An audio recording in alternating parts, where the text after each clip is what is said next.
Do you want to learn how to passively prospect and get clients while you're sleeping?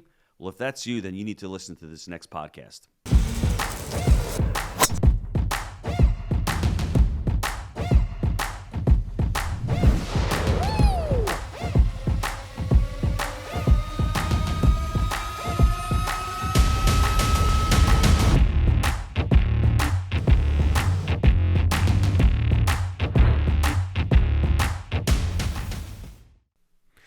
Hello, everybody. This is Jake Stenziano, host of Jake and Gino podcast here with my co-host, the multifamily mentor, the coach, chef, father, six, the best-selling author, the G-Daddy, Gino Barber. Gino, how's it going? Jake, I'm doing good today. How are you doing, my friend? Always making it happen, big man. Today's guest is a speaker, coach, and CEO of Passive Prospecting. In 2021, he partnered with Travis Plum, and together they created the fastest-growing YouTube channel in Dallas, Texas. They have achieved massive success with over 164 transactions, 90 million in production, and 2.7 million in commissions from their channel without any ad spend, Organic. It's an amazing thing. So, without further ado, Levi Lascsak, welcome to the show. Thank you. Thank you for having me. Hey, it is our pleasure. Let's get to know each other a little bit. Please share with us your background and how you got started in business. Oh, wow. Well, I went to a small town. I grew up in Stephenville, Texas, about 2 hours south of Dallas. If you're not milking cows or riding bulls, there's really not much else to do there. Maybe you could throw in drinking beer, Sounds like a wholesome neighborhood, my kind of place. Yeah, there you go. And we lived in a dry county, so you had to drive 20 minutes to the county line where there was a liquor store literally right on the county line. So that's where we'd have to go on Friday and Saturday nights to get our beer. And it was funny, I got out of high school. Fake ID or no fake ID? Well, if you went past the county line to there's this really old shop about 5 more miles down the road, this 80-year-old man worked it that never checked a single ID. So we just walked in there, 16, 17 years old and would buy beer all the time. Dude, we all have one of those. We had Mohammed, who was like 15 minutes outside the town in a little gas station. That's just how it went down, man. His palms Small greased. town America. That's all Muhammad wanted, right? All he wanted was the Benjamins, right? Yeah, absolutely. So that was it. I worked about a year after high school until I realized, stocking shelves, mopping floors. And then I realized, okay, I can't do this because that's how everybody else in my hometown ends up is, doing minimum wage labor jobs typically for the rest of their lives, unless they work on a ranch or something. So, that was something I did what most country boys do. And I joined the military. Thought, well, let me get out of here. I thought this was pretty cool. This was 1999. So the world was at peace. The last Gulf War was 9 years earlier. Ended in 8 days. And so I thought, well, nobody's ever going to mess with us again, right?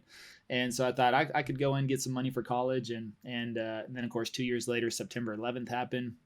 And then shortly after that, after I got out of the military, I returned back. But instead of going back to Stephenville, I went to Dallas.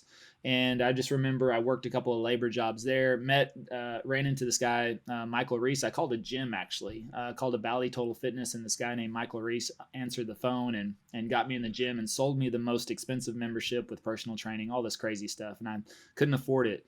And I was still dead broke, but he's a good salesperson. And anyways, I lost my job and went back to him to try to cancel my membership, but he signed me up on a 3-year contract. And so he ended up recruiting me to sell gym memberships. So that's where I got my first taste of sales in working in a gym, because gyms back then, at least, were not gyms. They were sales organizations. And we learned, hardcore closing. I mean, long hours. We worked 12 hours a day. It was a lot, making phone calls.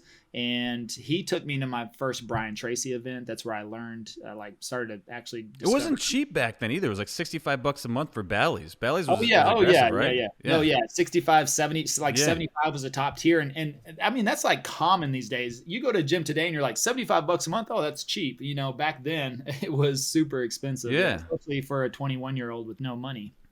So, that was it. He introduced me to Brian Tracy, all this stuff. He got licensed in 2002, actually, in real estate, and wanted me to become an agent then, but I just wasn't interested in it. So, fast forward about 2 years later, I was still in the reserves, got a call, ended up getting activated and deployed. I was gone for 18 months, spent 12 months over in Iraq, and whenever I came back, I basically got into selling cell phones. That transitioned into pharmaceuticals. That transitioned into my own company with financial services. Dude, come on. Is this a joke? No. Is this a joke right now? This is my exact background. Dude, I worked at Radio Shack and then did business-to-business cell phone sales and I worked for a pharmaceutical company. This is like stupid. I thought Gino was setting me up right now. Is this like, bro, I'm going to leave the this conversation is real right now. This is real? Okay, sir, I'm sorry. Please go back to you're at pharmaceuticals. This is getting weird. Go ahead. Well, when I got out, I sold cell phones at Costco. You know that little booth inside Costco? Oh, yeah. Kiosk sales, baby. Yeah, that was me. And then from there, I got recruited to a pharmaceutical company and did that for almost 8 years, and then went into my own company with financial services. So I started working with teachers on their retirement planning. So I had a very captive market in Dallas, because once you get approved to, work with teachers on retirement, that's a very small number of people that get approved to do that. And so I would work with them on payroll deductions, retirement plans, things like that. And that was going really well for the last 5 years.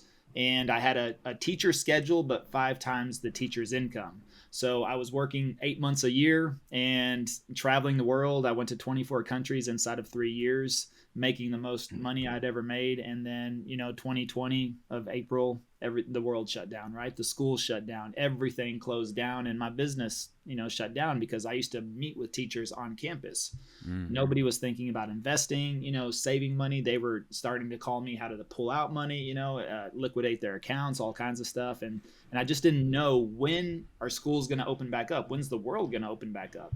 So that's where the transition happened. Over the summer of 2020. Instead of watching Tiger King, I went into research mode, which was, what's my next move? Plus I was 41 at the time. So I was like, well, how do I start over without starting over? That was my biggest fear, really, especially in the middle of a pandemic when everything's closed down.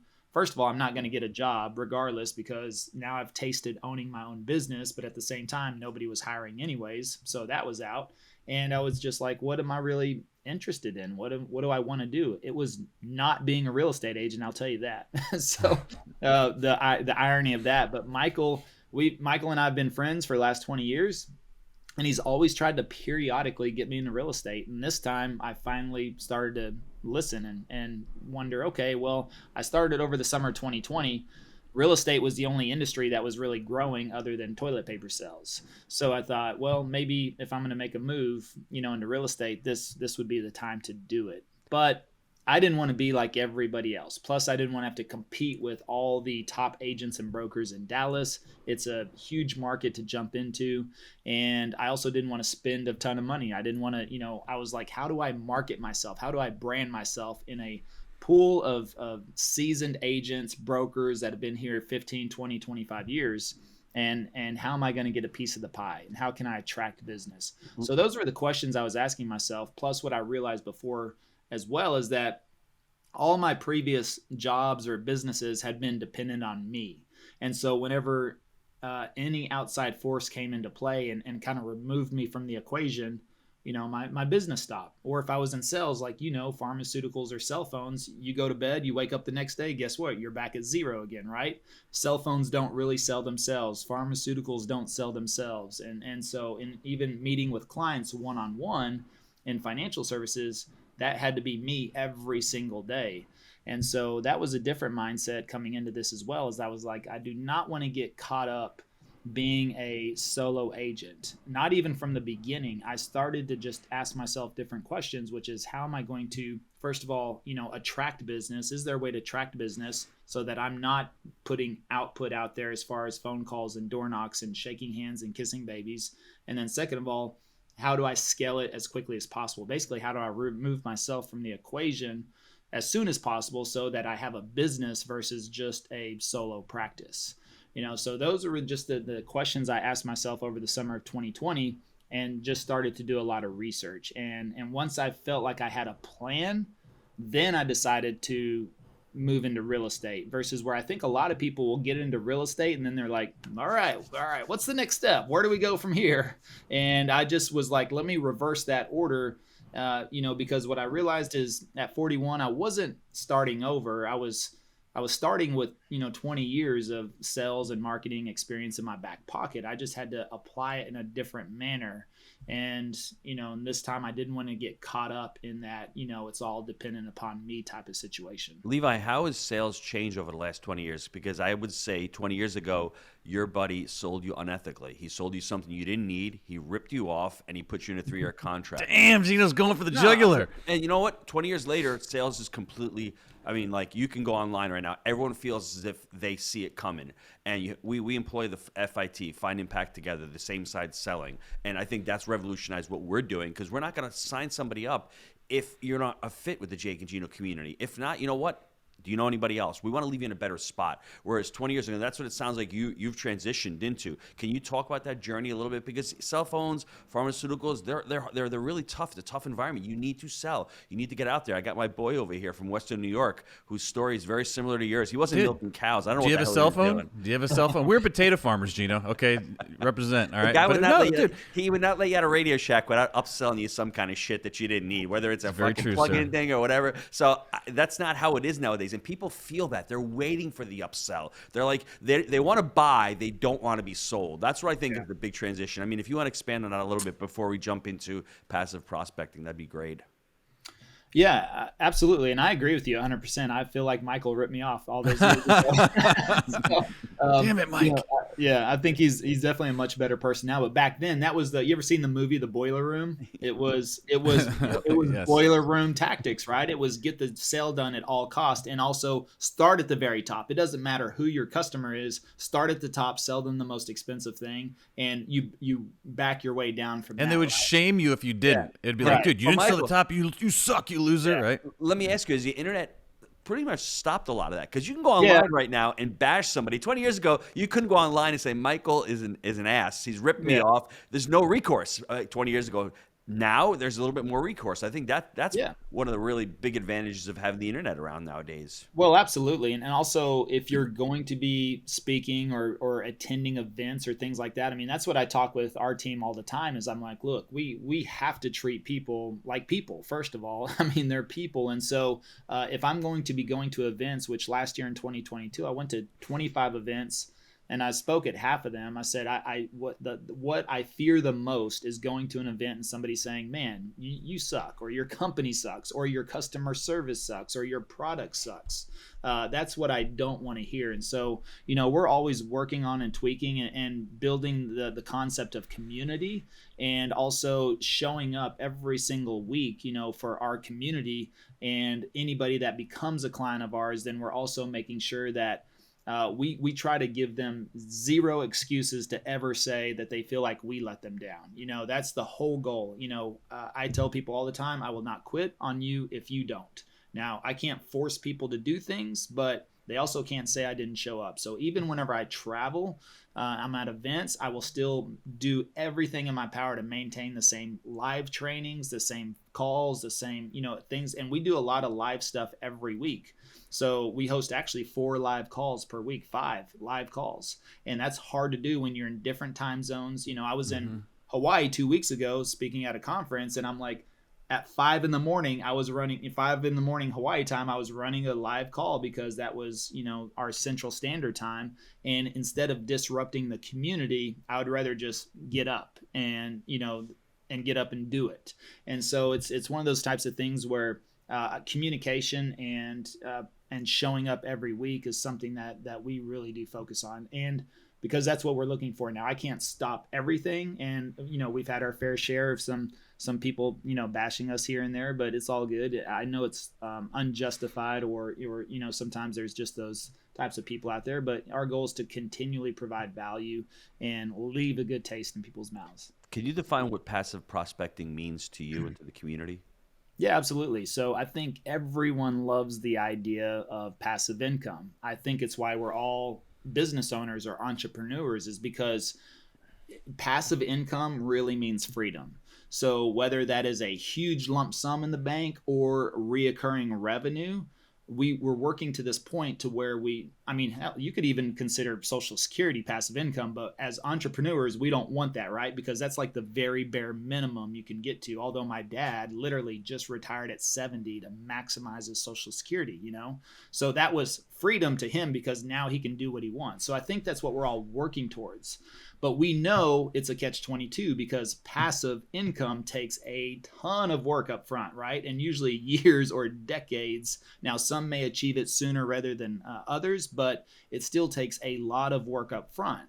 And that usually comes with a lot of prospecting, right? A lot of prospecting to find clients and customers to build your business. Well, I'm just saying, what if you could just, pacify or passively prospect and to get you to the passive income as well?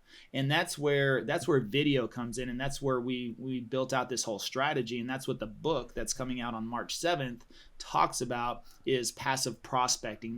That video, in my opinion, is the true 4-hour work week. I mean, that is something that not only makes you time, it compounds your time. So if you take one video, for example, it took me 30 minutes to make one video. Well, if you look at the watch time on that video, it's over 11,000 hours on YouTube. You divide that by 24 hours in a day, that's almost 1.5 years worth of time. So that video has prospected, in my opinion, 1.5 years just for my 30-minute investment. So that's the same thing as investing your money. Anytime you invest your money into something, your number one question is usually what's going to be the return of my money, right? What's the percentage? What am I going to get? What's it going to compound at? What can I look at in 5, 10, or 20 years? Well, look at the same thing on a video. All video is sales at scale. So the problem with I'm in the real estate agent business. The problem is most real estate agents never retire because they get caught up in a transactional world. They get caught up into the whole, I have to do everything. Well, if you're doing that every day you wake up, you're starting over again. And if you're making phone calls, when you hang up the phone, your lead generation stops. If your lead generation is tied directly to you don't have a business, you have a job. And that's why I think a lot of business owners, not just agents, but business owners, entrepreneurs get in trouble a lot with the family, right? Because, they feel guilty about taking time off because they're not doing revenue generating activities, right? They're not prospecting. They're not finding their next client or their next customer. But, we've been on the road for 3 weeks now and just got back. And guess what? Our phones kept ringing. The email inbox was full. The text messages were coming in. Why? Because we have a library of videos out there that are me, a clone of me. You want more people of yourself. You're like, man, I wish I could just find another me. Well, put yourself on video and guess what you're doing? You're out there selling every single day. And the thing is that whatever you do one-to-one, phone calls, door knocking, shaking hands, kissing babies, you will only ever reach one person at one time. The only other thing you can do other than video is to speak on a stage, to be able to reach a mass crowd at one time. But my video can be viewed by 10, 20, 100, 1,000 people at one time.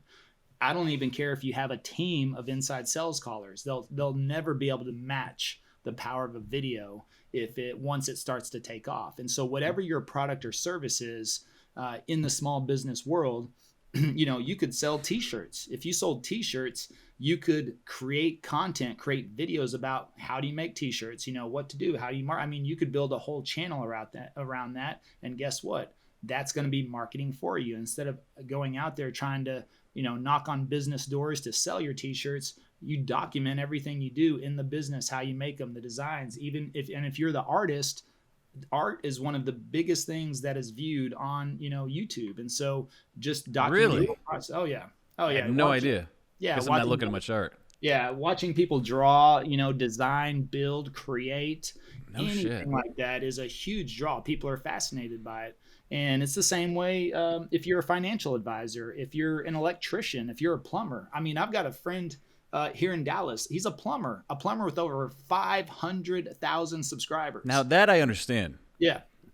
And nobody likes plumbing, man. Yeah. And all he does is talk about clogged plumbing, Now here's the thing. The funny thing is that his name is Roger. He told me, he makes more money off of endorsements now versus his plumbing business. He's sponsored by Lowe's and Home Depot because of his audience on YouTube. Now, most people don't get to that. I'm not sponsored by anybody, but I'm also in a very high ticket item, real estate. So what I do is provide value on video. And what happens is people call me. I mean, I make maybe $800 a month from YouTube on the revenue. Okay, that pays a couple of bills, but we make, multiple six figures a month in real estate commissions because people find the videos, find value in that, and then they call us and they're like, look, man, you're our person, right? The video develops the relationship for us. And so whenever they call us, they've decided that they already want to work with us. So as an agent, it takes all the selling out of it. The video is passively prospecting nonstop. It's doing the prospecting. And not only that, it's building the relationship with the client, which is even better because they come to us with that relationship already established. So one step bigger than that is you're creating a brand. You're building a brand, which people don't understand. Brand is the biggest ROI. It's the longest and the hardest to do. When you're creating a piece of content and a video, what do you need to focus on that content video or that piece to really have, whether it's a call to action or what should we be thinking of? Okay, I'm in front of the camera. Never really done this before. I'm a little scared. I'm a little nervous. What do I need to do to engage the audience, or should I have a call to action? What is the framework that I should be worrying about when I create a video? Yeah, I mean, definitely want a call to action, but mainly the number one thing is you want to put yourself in your viewer's shoes. You want to put yourself in the mind of your potential client or customer or avatar, or whatever it is you want to call that. So you want to think about, what do they want? What are they looking for? What are they searching? And the great thing about YouTube is owned by Google. YouTube's the second largest search engine in the world. And guess what? They tell you what people are searching for. So whatever it is your product or service is, then people are searching that one way or another. Now, and you make it 100% value driven. So I've never made a video introducing myself as a Dallas, Texas real estate agent. I can help you buy, sell, or invest, because that's typically the first video you'll see on any agent's channel. But in my opinion, that's a premature sales pitch, and that's what everybody else does. So that's the Levi of 20 years ago, right? Levi of 20 years ago is, I am here to sell you, but you don't do that nowadays. Great. Excellent distinction. Thank you. Yeah, just like, I mean, look at postcards and billboards and magazine ads. What is it? I mean, how much value can be provided in that? It's hardly any, if any. And what does it usually say? Top, Dallas top real estate agent, call me to buy, sell, or invest, or here's the last 3 properties I sold. I mean, what does that really help somebody? That's why print and those types of things take a lot of money and a long period of time. You can send somebody 1,000 postcards and they'll probably call you after that, but that cost you 50 cents a postcard. Up to that point, you had to spend $5,000 over 8 months to get them in the first place, and most people can't do that, and that'll put them out of business. So it's 100% value driven. It's, what are they searching for? What are they looking for? And yes, you do incorporate calls to action in there, but it's added in there as a value add, which is, hey, to me, it's like, by the way, if you're thinking about making that move, give me a call, shoot me a text, send me an email. Very simple, just like that. But you do need to direct and tell people what to do. Otherwise, they may not do it. They could watch all of your videos, and if you never tell them to call you, people will likely not call you. So you do want to factor that in. You just don't want to open up with, hey, my name's Levi, I'm a Dallas real estate agent. Call me to buy, sell, or invest. Send me a text, blah, blah. You start out with that. People are going to come on. They're probably going to jump off the video. But if they come on the video and I'm like, hey, so you're thinking about buying a home in Frisco, Texas, which is a particular suburb of Dallas. Within that one line, somebody is either shaking their head yes or shaking their head no. They're either, yeah, I am thinking about buying a home in Frisco. And if they are, guess what? They're very likely to continue watching that video, because now I just said what they're thinking. If they're not, they're going to be like, no, I'm not Frisco. I'm actually looking in Plano. Let me see if this person has some Plano videos. And so they might go to the channel and search some other areas. And guess what? We've got videos on pretty much every suburb throughout Dallas. And so we cover everything. And what I love about that too is Dallas is a large area, tons of suburbs, right? And I can't tell you how many times we've had people call in and say, hey, can you help us buy a house? And by the way, we've narrowed it down to 2 areas based on your videos. So it also saves us a lot of time, energy, and effort versus somebody coming into town saying, well, I know absolutely nothing. Can you just drive me around for the next 5 days, right? So it also, and you have to have a ton of California fly-ins, right? So you got a lot of people that are going to be there for the first time. You're shortening their learning curve and exposure, so that's providing a ton of value, I'm guessing, yeah? Absolutely. Yep. Yeah. How long typically do you want to have videos go for, number one? And I've got a couple questions on as far as the video formation, but how long typically do you like to have a video go for? As long as it needs to be. So that means you want to provide enough information to get the point across, and you don't want to overtalk it. So if you hit the 12-minute mark and you're like, oh, I'm trying to make a 20-minute video, don't do that. I would never put a time limit on yourself. Just say, what's the information and the value that's needed to be provided, and let me talk about it. If it's 12 minutes and 38 seconds, that's how long the video is. If it's 18 minutes and 32 seconds, okay, no problem. But don't sit there and say, okay, well, I gotta let me sit here and BS for another 8 minutes just to try to drag it out. That's If anything, go the other way, right? Get to the Yeah. point and don't waste people's time, right? Exactly. Levi, why don't more people do this? I mean, the YouTube's out there. People post a lot of stupid crap on YouTube, but there isn't a lot of really great. I mean, I could care less about cats. I could care less about people drawing art. I mean, honestly, there's so much useless stuff on there. Why aren't more people, especially agents? They should be their own brand. Are they afraid to get in video? They don't know how to do video. They don't know how the sales process works. I mean, what are some of the pitfalls and challenges that your students have when getting on and not even thinking about, I should have been doing this 6 months ago? Yeah, I think it's all of those. I think that there's a lot of noise in Facebook, Instagram, TikTok right now. And so everybody thinks that's where they should be, but those are interruption platforms. The last time I checked, nobody said, hey, it's time to buy a house. Let's go on Facebook and see what's on the market.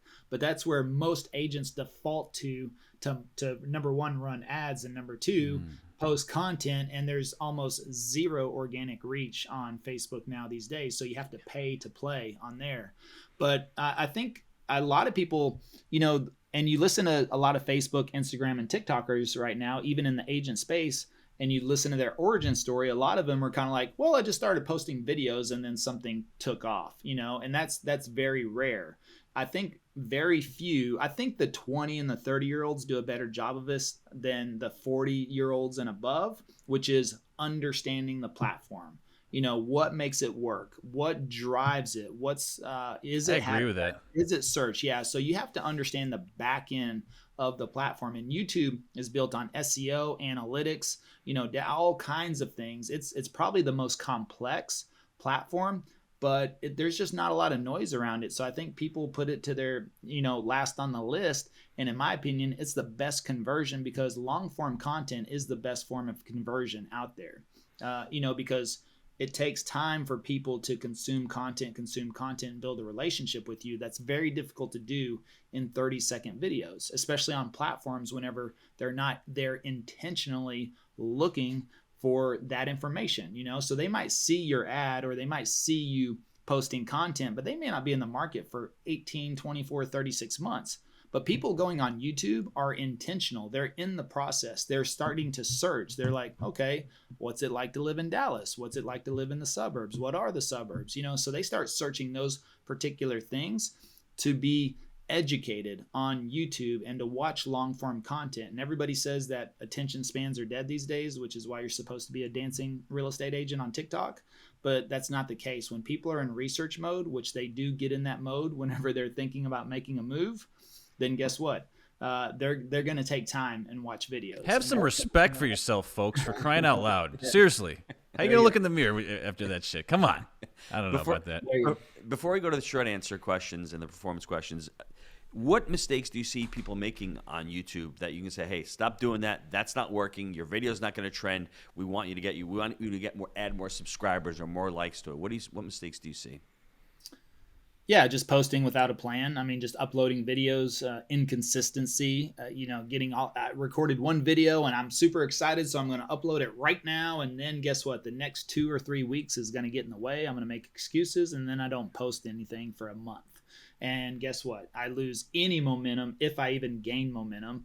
And then I'm out of the mood. I don't have the muscle memory. I have to start over from scratch. It's just, it's what it is. It's not treating YouTube like a business, because if you treat YouTube like a hobby, it's going to pay you like a hobby. If you treat it like a business, it'll pay you like a business. These platforms are very powerful. And I know agents successful on the other ones, so not to knock them entirely. I know people that are doing well, but at the same time, they understand the platforms. And so just posting, I do believe in taking action, but I do believe you need a little bit of a plan in place first. Don't get stuck in analysis paralysis, but study, make a plan, and then start to execute on that plan, but understand those types of things. And I researched YouTube for about 2 months before I ever started recording a video. And then whenever I recorded, I didn't even publish right away. So I literally built out a business plan based on everything that I learned. And I believe you can hyper learn any subject in 60 days. So with the amount of information out there, books, YouTube, blogs,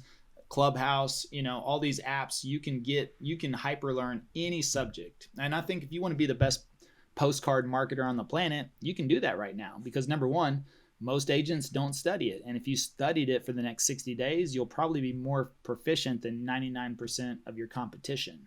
So, understand it, what makes it work, what, how often to do it, when you should do it, what days of the week, all those types of things matter. And so you need to understand that. I think the key to what you just said was the consistency, though, because you could have studied for 2 months. A lot of people quit at that point. You recorded a few videos, didn't post them. A lot of people, would have flailed around and quit at that point. Then you started posting, and then you consistently posted, and you stuck with it. That's the difference, I think, a lot of times between success and failure in this space, because it's a little weird. It feels weird putting this shit out there, but I think that consistency is a key. So congrats on that. Thanks. Well, what I like about YouTube is nobody knows, right? I mean, unless they're searching for you, which your friends and family are not searching for you on YouTube. I think a lot of people, that's their reluctancy with, Facebook, Instagram, because all their friends are friends with them on those platforms. So as soon as they start posting something about their business, one person says something, and they're kind of like, oh, well, my Uncle Bob said I look silly, and so I don't know if I want to do that. Well, nobody knew I was on YouTube. It got too personal for them. Yeah, nobody knew I was on YouTube until I was cool, and then all of a sudden when I became cool, everyone was like, oh, you got a YouTube channel? Wow, that's amazing, But otherwise, I was incognito. I was literally the undercover agent. I was, my next door neighbor listed their house with a different agent. I wasn't upset because it really wasn't the market I was targeting. I'm not going to my neighbor, every day trying to build a relationship and drink beer with them. And so hopefully one day when they decide to sell, they'll pick me.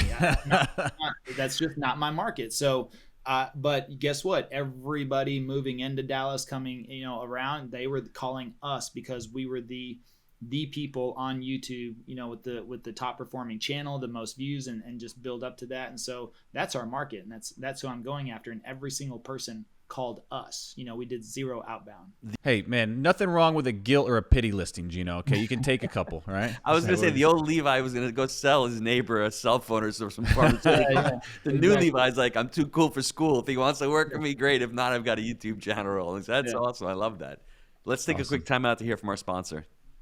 A question, Gino, and I get a lot is, what's a great value add? You've just closed a deal and you're looking for a way to maximize the attractiveness of your complex to potential renters. At Rand Property Management, we start at the bottom. Literally, we start with the flooring. And that means we start with a call to Christian Chapman and his team at David's Abbey Carpet and Flooring. No one wants to deal with the expense and hassle of putting in new floors, and that is exactly why we turned to David's Abbey. David's Abbey Carpet and Flooring provides a quality, long-lasting product at a great price. The wear layer and waterproofing that comes standard with all David Abbey products will ensure you are on solid ground for years to come. My favorite part of working with Christian and his team is convenience. David's Abbey will direct ship their product to anywhere in the U.S. That's white glove service, folks. And your installation team will love how easy it is to install. The next time that you're looking for a great value add, give our friends at David's Abbey Carpet and Flooring a call and speak with Christian. Or click the link in the show notes to visit their website today. All right, guys, we are back. Let's talk about scale a little bit. Very quickly, you scaled your company up. What are some best tips for scaling the business? Yeah, outsource yourself as soon as possible. So it's, for me in YouTube, I had an editor from the very beginning. So that was something, I didn't have a marketing budget, but I had an editing budget. So outsourcing that, so I wasn't tied up into editing for a day or two after I shot one video. It allowed me to move on and film the next video or work on my next business. Bringing in a VA or an assistant, or just starting to piece that stuff together. As soon as you make any type of money, I believe you should start looking at bringing in people or upgrading your systems or processes. Because if you have to do anything twice in your business, you need a system, a process, a campaign, or a trigger to do that. So make sure you have a good CRM with automations, where you can automate 90% of your communication. You still need that person-to-person touch and oversight, but you want to automate all that. So anytime somebody needs to be referred to a lender, go on property alerts, goes under contract, anything like that, all your automations, text, emails, everything is built out so that you're not doing that every single time. So the first thing would be probably automate your CRM to the best of your ability, because that's going to cost you $100 or $200 a month, probably, depending on the CRM you use. And that's the easiest thing to automate. And then from there, as soon as you make any money, you should start looking at, who do I bring on? Who's the next person I hire? And a lot of people just have apprehension about that, or don't want to do that, or don't want to spend the money, but it's the best money you can spend, as far as either whether it's a VA and an assistant, somebody, or if you have to bring somebody in-house locally, start looking at doing those things. So I would pay yourself as minimal as possible for the first year or two, so that way any money over and above what you need for your living expenses and your savings, you can start implementing that into system, processes, and people. And that's what's going to help you scale. So let's talk about that editor for a second, because I think people hear that and then they start to fill in the gaps for themselves. So was this person a 1099? Was this a full-time employee? Let's start there. Yeah, they started out as a 1099. Yep. Okay, so they had another business, and what was their background like? Because a lot of people are like, oh, I got to go find a YouTube specific editor, and gang, this is not a lot of times how this stuff works out. So please share that story a little bit, like what their background was and how you forged the relationship.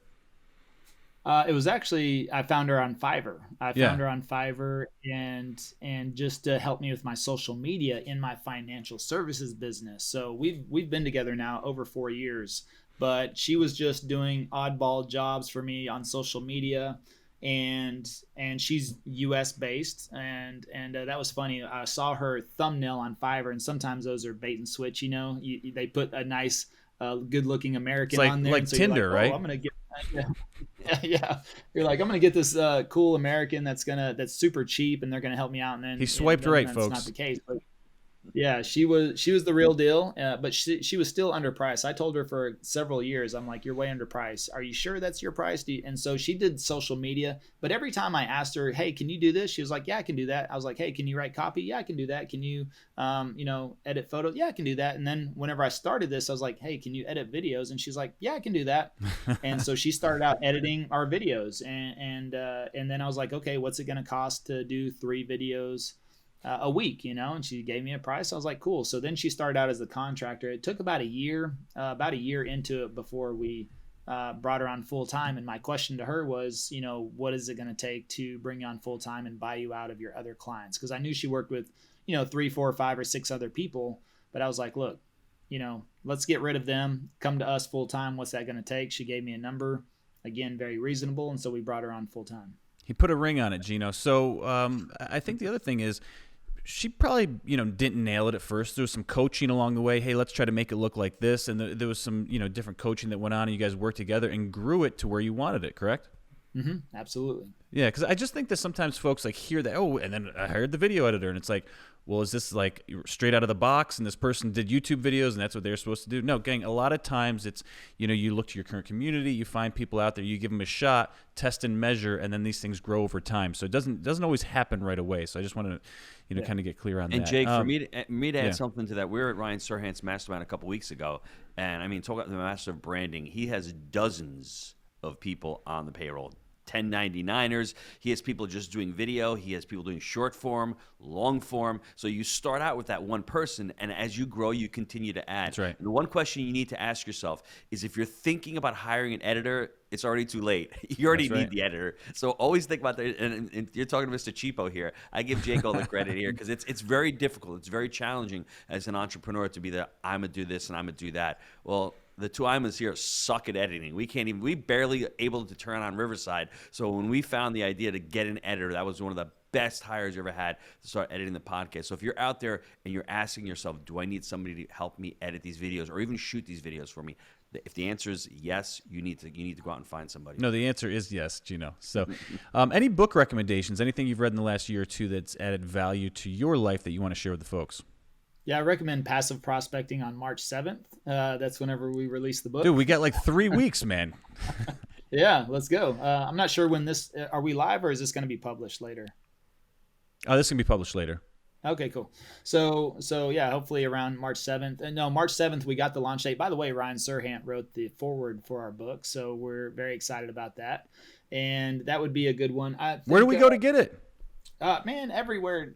Amazon, Amazon, it may be in some Barnes and Nobles, I believe, but we'll have an Audible book as well that'll be coming out shortly afterwards. But no, it's a legit deal. I mean, it's pretty cool because we have an actual publisher and working on a launch strategy. I'll be going live in our Facebook group. I'm going to be running a lot of contests and giveaways. We're going to try to ramp up those 5-star reviews as quickly as possible. So yeah, Amazon is going to be the best place. We're going to run the ebook on March 7th for $1.99. So if you buy the ebook, and just for this show, for you guys, we'll anybody that buys the ebook, I will autograph a copy and send it to them myself. And so they'll get a hard copy just for buying the ebook for $1.99 and sending me a screenshot of the 5-star review, and I'll send them a full copy. So we're going to be doing things like that. We're going to be giving away camera equipment, coaching sessions, all kinds of stuff to kind of ramp that up. So but otherwise, I don't know. I've got all kinds of books. This is sitting on my desk right now. Ryan Pineda, Wealthy Way.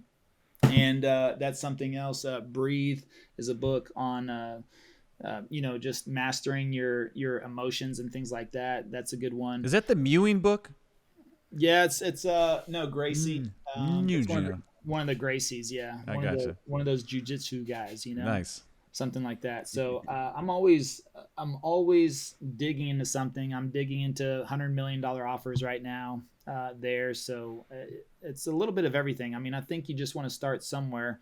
I think a real defining book early in my career was 48 Laws of Power before it became cool. I thought that was just a really interesting topic. But again, a lot of that is talking about the good and the bad side of power. So that's the shit you shouldn't be doing in the 48 Laws of Power. I'm having my 20-year-old son read that and say, if somebody's trying to do that shit to you, you understand it, but you don't do that shit to other people. It's a great book. It could be dark, and you could just see the evilness of other people, and it's just the ability to see people is in their best self-interest. That's what it comes down to. Yeah. And it's really it should just become Politics 101. Yeah. Well, one of those chapters, it's funny because one of those chapters I remember specifically, which is never outshine the master, right? Which is, it's funny how you can work, and I've already experienced this myself too, especially when you release a course or, a platform or something like that. All of a sudden you become a threat to other people who, liked you until you had something that even though I'm like, dude, you're way far ahead of me. I'm not competition for you, but it's just interesting. And so as soon as you do outshine somebody, they're probably going to come after you. So just there's definitely some quality learnings, I think, in there. But overall, I think pick up anything right now. Just depends, mindset, motivation, if that's what you need. I'm not really I go to work every day. I don't need the motivation to do that. I'm a more practical, tactical type of person. So how to implement, which is what we focus on a lot in the book. That's what I like about it is the first 9 chapters are the passive prospecting principles. So I break down and really help people understand how video on YouTube is way more powerful than almost anything else you can do. And then the last 5 chapters are how to do it, how to build out your channel, how to create content, how to do SEO, the whole back end of it to make it work in the first place. And so that's what I'm really excited about, is because it gives you the understanding of why it's important, but then also how to do it. And not a lot of books out there, especially on YouTube, that I found. I read a lot of YouTube marketing books, and they just kind of give you the generalities. And there's some good things in there. YouTube Secrets, I think, is a great book to help you understand the platform, but it doesn't really give you, okay, here's how you build out your channel. Here's how you do SEO. Here's how you do this. And so I think this will really make a huge impact in the industry on that. He's expanding the brand, Gino. Very clear what's going on here. That's awesome. So we know we can get the book on Amazon. It's going to be out there everywhere. We're going to send autographed copies to the listeners. What's the best way if folks want to, cannonball into the community, reach out, find out more about yourself? What's the best way to get a hold of you? Yeah, they can check us out on passiveprospecting.com. That's the easiest way. It's got links to anything that you need. If you want to get involved in our coursework, we have that available. We also have a video editing agency now as well, because I know that's a problem, not just for agents, but for small business owners in general. Just like you said, you asked earlier, it's difficult to find good quality people. Is So employee number one heading that up? she is actually Nice. Love it. We actually just made her a partner in that business. So gave her an equity stake because she's built that up completely on her own. I mean, with some insight, a little bit of insight, but she's been the operator of that whole business. And so I thought it was only, right thing to do was to make her, an equity owner in that. And she heads up that whole division. We have a full staff of editors and managers to do that. We've got about 150 clients just in that right now. And they do turnkey. They do turnkey for YouTube. So whatever your business is, whether you're an agent, a plumber, electrician, doesn't matter. If you just film the content, they will do tags, titles, descriptions, thumbnails, everything. Just turn it over, edit it, and then get it published for you.